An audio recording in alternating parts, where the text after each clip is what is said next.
അസ്സലാമലൈക്കും. എന്തൊക്കെയുണ്ട് വിശേഷങ്ങൾ? എല്ലാവർക്കും സുഖമാണെന്ന് വിശ്വസിക്കുന്നു. ഇന്ന് ഞാൻ തയ്യാറാക്കുന്നത് പീനട്ട് പേടയാണ്. നമുക്ക് വളരെ എളുപ്പത്തിൽ നല്ല ടേസ്റ്റി ആയിട്ട് ഉണ്ടാക്കാൻ പറ്റുന്ന നല്ലൊരു സ്നാക്ക് റെസിപ്പിയാണിത്. അപ്പോൾ നമുക്ക് എങ്ങനെയാണ് ഈ ഒരു കപ്പലണ്ടി പേട ഉണ്ടാക്കുന്നതെന്ന് നോക്കാം. പേട ഉണ്ടാക്കാൻ വേണ്ടിയിട്ട് ആദ്യം നമുക്ക് കടല ഒന്ന് റോസ്റ്റ് ചെയ്തെടുക്കണം. ഞാനിപ്പം അൺറോസ്റ്റഡ് കടലയാണ് എടുത്തിട്ടുള്ളത്. അപ്പോൾ അതുകൊണ്ട് തന്നെ കുറച്ചധികം സമയം തന്നെ ഇത് റോസ്റ്റ് ചെയ്തെടുക്കേണ്ടതുണ്ട്.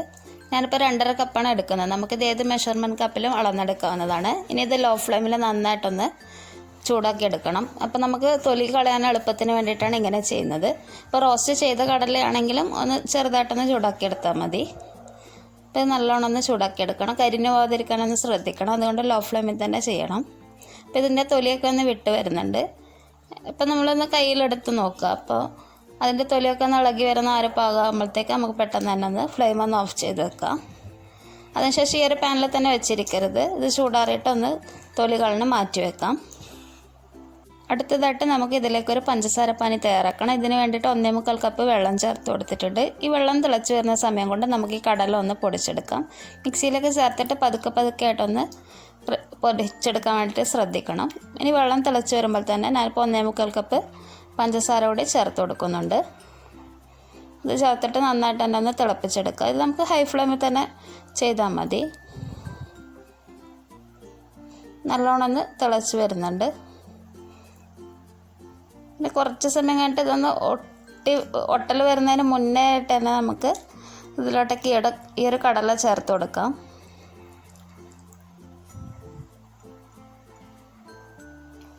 ഇത് ചേർത്തിട്ട് നന്നായിട്ട് തന്നെ ഒന്ന് മിക്സ് ചെയ്ത് കൊടുക്കണം. ഇപ്പം നമുക്ക് ഫ്ലെയിം ഒന്ന് കുറച്ച് വെച്ചിട്ട് ചെയ്യുന്നതായിരിക്കും നല്ലത്. ഇത് നന്നായിട്ട് തന്നെ ഒന്ന് വറ്റിച്ചെടുക്കുകയാണ് ചെയ്യേണ്ടത്. ഇത് ലോ ഫ്ലെയിമിൽ തന്നെ ചെയ്യണം, അല്ലെങ്കിൽ പെട്ടെന്ന് അടിയിലൊക്കെ പിടിക്കും. പിന്നെ ഈ ഒരു സമയത്ത് തന്നെ അല്പം ഉപ്പ് കൂടി ചേർത്ത് കൊടുക്കുന്നുണ്ട്. ഒരു നുള്ളു മാത്രം ചേർത്താൽ മതി. പിന്നെ ഇതിലേക്ക് ചിരകിയെടുത്തിട്ടുള്ള തേങ്ങയാണ് ചേർത്ത് കൊടുക്കുന്നത്.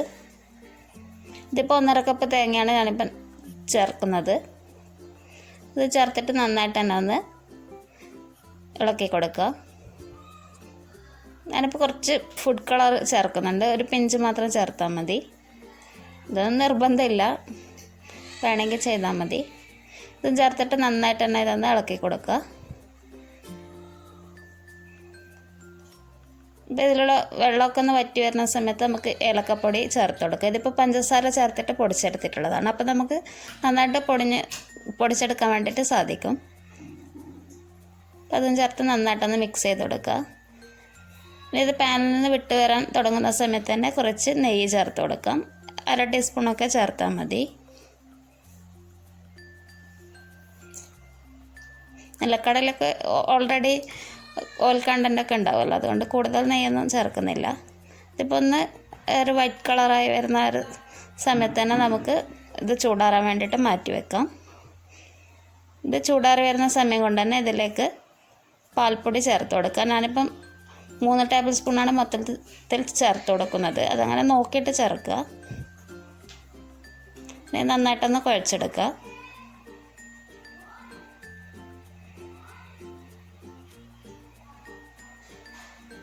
പിന്നെ ഒരല്പം കൂടി നെയ്യ് ചേർക്കുന്നുണ്ട്. നമുക്കിത് ഷേപ്പ് ചെയ്തെടുക്കുന്ന സമയത്ത് ഒരു പിടുത്തം കിട്ടാൻ വേണ്ടിയിട്ട്, അല്ലെങ്കിൽ കയ്യിലൊക്കെ ഒന്ന് ഒട്ടിപ്പിടിക്കാനുള്ള ചാൻസ് ഉണ്ട്.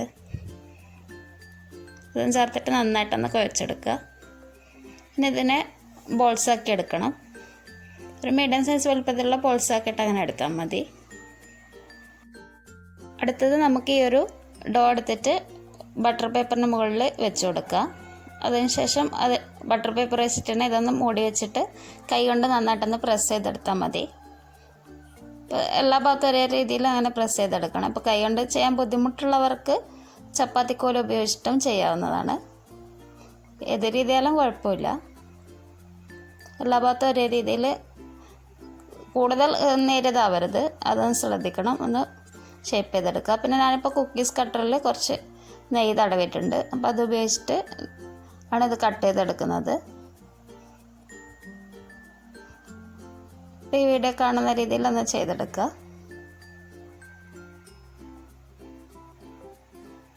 അല്ലെങ്കിൽ നമുക്ക് കൈ ഉപയോഗിച്ചിട്ട് തന്നെ ഒന്ന് റൗണ്ട് ഷേപ്പിലൊക്കെ അങ്ങനെ ഷേപ്പ് ചെയ്തെടുത്താലും മതി.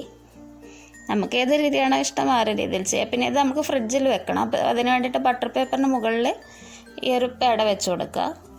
അതിനുശേഷം ഇതിൻ്റെ മുകളിലും ബട്ടർ പേപ്പർ വെച്ച് കൊടുക്കുക. ഇങ്ങനെ വെക്കാൻ വേണ്ടിയിട്ട് ശ്രദ്ധിക്കണം. ഇത് ഫ്രിഡ്ജിൽ വെച്ച് കഴിയുമ്പോഴാണ് ഒന്നുകൂടി നന്നായിട്ട് സെറ്റായിട്ട് കിട്ടുക. ഞാനിപ്പോൾ കുറച്ച് ഡോ കഴിഞ്ഞ വീഡിയോ ഡേറ്റ്സ് റോൾ ചെയ്ത പോലെ ചെയ്തെടുത്തിട്ടുണ്ട്. അപ്പോൾ ഇത് നമുക്ക് ഫ്രിഡ്ജിൽ ഇത് ചെയ്യുന്ന സമയത്ത് ചെറുതായിട്ടൊന്ന് കട്ടിട്ട് കൊടുത്തിട്ട് വേണം ഫ്രിഡ്ജിൽ വെക്കാൻ വേണ്ടിയിട്ട്.